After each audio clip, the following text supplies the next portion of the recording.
Bagaimana virus corona menyerang tubuh kita? Mungkin itu jadi pertanyaan kita semua. Kita udah tahu gimana virus corona udah menginfeksi 1 juta orang di seluruh dunia sampai saat ini. Tapi yang mungkin belum banyak kita tahu, sebenarnya gimana sih virus ini nyerang tubuh kita? Mengapa infeksi virus ini bisa mematikan? Semua dimulai dari sini. Ketika virus corona masuk ke tubuh kita lewat percikan batuk atau bersin orang yang positif, baik secara langsung atau waktu kita nyentuh benda yang udah terkena percikannya dan gak cuci tangan setelahnya. Kalau udah gitu, si virus masuk lewat saluran pernapasan dan bergerak terus menuju sasaran utamanya, paru-paru. Disinilah virus yang punya 3 bagian utama ini mulai bekerja. Pertama-tama, paku protein corona ini akan nempel di paru-paru dan organ-organ lain yang selnya kaya akan protein ini, protein ACE2. Kalau tubuh kita ibarat rumah dan virus corona itu perampok, ACE2 itu ibarat gagang pintu rumah kita. Begitu udah nempel, perlahan tapi pasti virus ini akan ngedorong masuk ke dalam sel kita. Dan begitu berhasil masuk, barulah aksi sebenarnya dimulai. Di fase ini, tubuh virus corona akan membuka dan sang hacker pun terbebas. Dia akan ngehack inti sel sehat untuk nipu sistem imun tubuh kita biar nggak nyerang virusnya. Dan sekaligus ngebuat inti sel jadi memproduksi cikal bakal virus corona baru. Sel yang udah terinfeksi dan dihack ini selanjutnya akan terprogram untuk bunuh diri dan melepaskan jutaan virus corona yang siap nginfeksi dan ngehack sel-sel sehat lainnya. Ya, awalnya mungkin kita cuma kemasukan virus corona yang jumlahnya dikit, tapi dalam hitungan hari aja udah akan ada jutaan sampai miliaran virus corona baru, bikin paru-paru kita dipenuhi oleh mereka. Tapi ternyata, mimpi buruknya ada setelah ini. Ya, ketika virusnya udah menuhin paru-paru kita, sistem imun kita bakalan ngerespon ibarat polisi dan tentara yang meluncur ke tempat kejadian perkara. Tapi inilah yang bikin ngeri. Di sini, virus corona jadi penipu ulung yang bisa ngakalin sistem imun kita. Mereka bikin sistem imun nyerang membabi buta termasuk nyerang sel-sel sehat kita. Mereka jadi nggak tahu mana kawan, mana lawan, dan perlahan-lahan jadi senjata makan tuan. Buat sebagian besar kasus, kejadian ini emang nggak berlangsung lama. Karena kalau sistem imun kita kuat, mereka pun akan bisa menang dari segala taktik virus corona. Tapi terkadang tubuh kita sedang lemah, dan kalau udah gitu efeknya bisa parah. Kita bisa kena radang paru-paru akibat sel sehat di sini yang udah nggak bisa nahan bakteri pneumonia. Malahan buat kasus yang kritis, bakteri ini nggak berhenti di sana. Mereka bisa masuk ke aliran darah dan akhirnya nyerang seluruh tubuh. Kalau udah begini, bernapas saja bakalan susah banget, dan hidup kita ada di tahapan yang sangat kritis.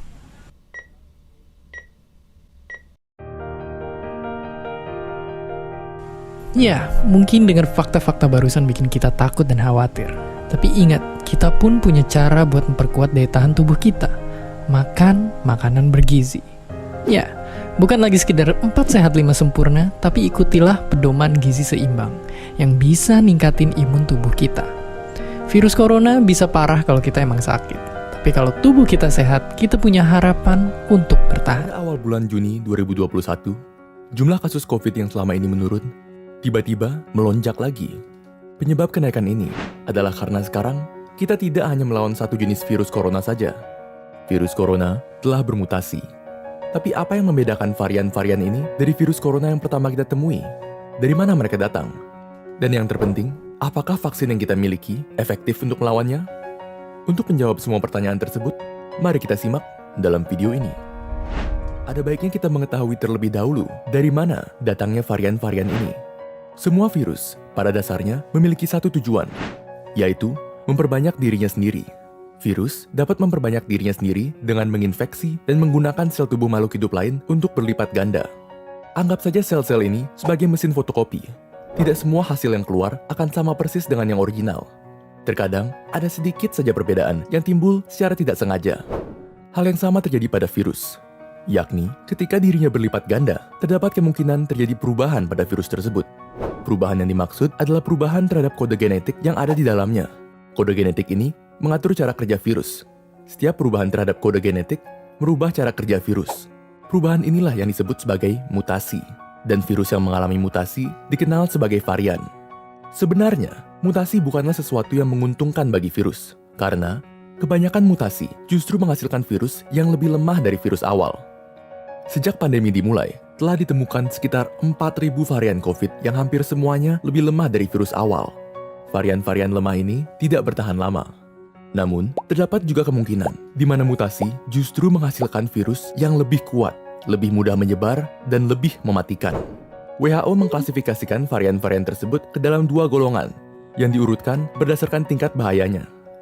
Paling rendah adalah variant of interest atau VOI, yaitu varian yang diduga dapat menular lebih cepat dan atau mengurangi efektivitas vaksin yang ada.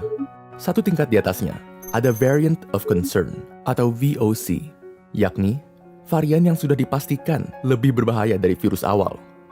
Untuk video ini, kami hanya akan membahas varian yang termasuk dalam golongan variant of concern. Pada saat pembuatan video ini, WHO telah mengidentifikasi 4 macam variant of concern untuk COVID, yakni Alpha, Beta, Gamma, dan Delta. Ayo kita temui mereka. Varian B117 dikenal juga sebagai varian Alpha. Pertama ditemukan di Inggris pada bulan November 2020.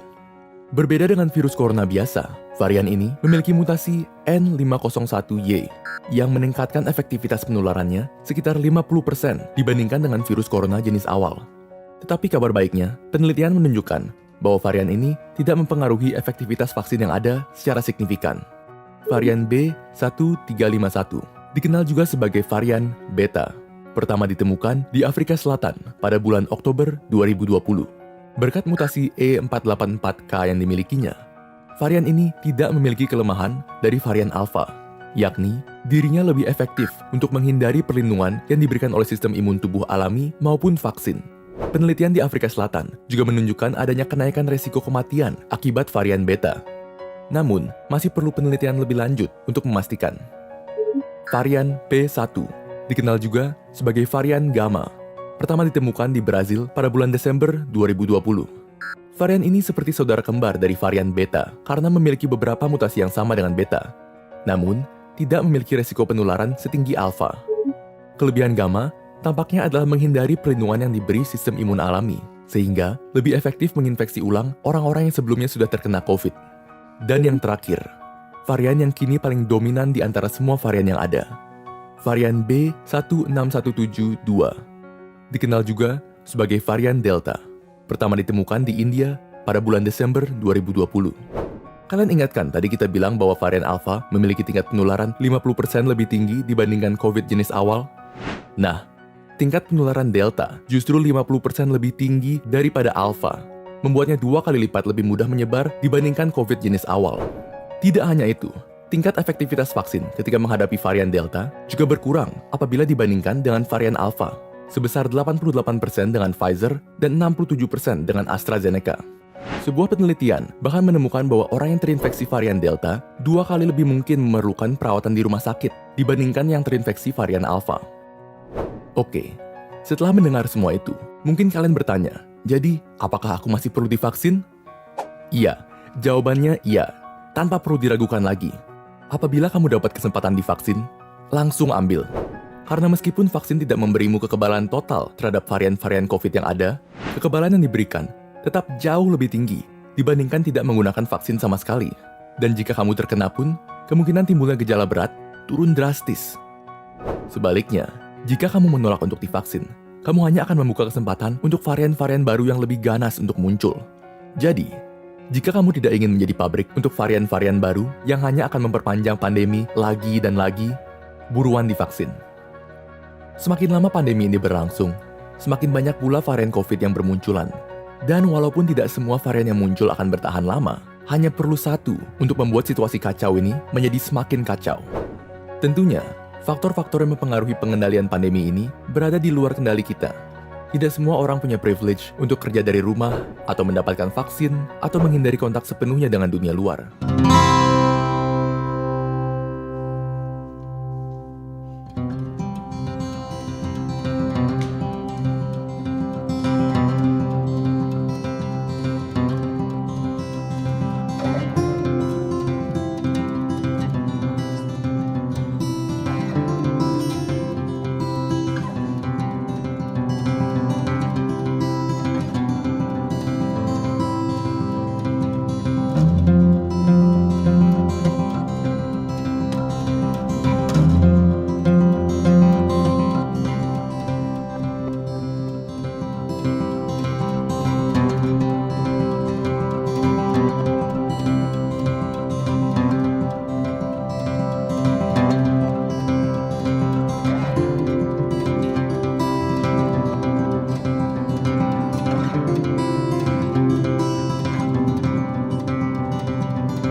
Pandemi belum berakhir. Angka pasien COVID-19 yang masih terus bertambah hanya bisa diatasi dengan 6M dan dimulai dari diri sendiri. Yuk, simak lagi 6M senjata paling ampuh untuk lawan COVID-19. Yang pertama, menggunakan masker dengan benar. Meskipun sudah divaksin, kita tetap harus menggunakan masker secara benar. Pemerintah sekarang menganjurkan untuk menggunakan 2 masker sebagai pelindung. Yang kedua, mencuci tangan dengan sabun. Hanya 20 detik, nggak lama kok. Cuci tangan dengan sabun ya. Boleh menggunakan hand sanitizer apabila sedang tidak memiliki akses untuk mencuci tangan dengan sabun. Yang ketiga, menjaga jarak. Eits, jangan mendekat. Jaga jarak setidaknya 2 meter dengan orang lain. Hal ini akan meminimalisir terjadinya transmisi virus. Pastikan jarak aman ya. Yang keempat, menghindari keramaian. Nah, kalau menerapkan jaga jarak, otomatis harus menghindari keramaian. Hindari keramaian seperti mall, pasar, apalagi pesta. Kita nggak mau ada pertukaran droplet kan? Yang kelima, menghindari makan bersama. Wah, ini nih. Kalau makan, pasti copot masker dong. Makan bersama, apalagi saling berhadapan dan bicara, berpotensi untuk terjadinya penularan virus corona. Jadi, makan sendiri-sendiri dulu deh. Yang keenam, mengurangi mobilitas. Kalau nggak penting-penting amat dan nggak darurat, mending di rumah aja selama bisa dilakukan dari rumah. Misalnya WFH atau sekolah online. Dengan di rumah saja, kamu sudah membantu mengurangi transmisi virus. Nah, dengan melakukan 6M ini, kamu sudah membantu para tenaga medis dalam menanggulangi wabah COVID-19. Yuk, jaga kesehatan dan terapkan protokol kesehatan yang ketat ya.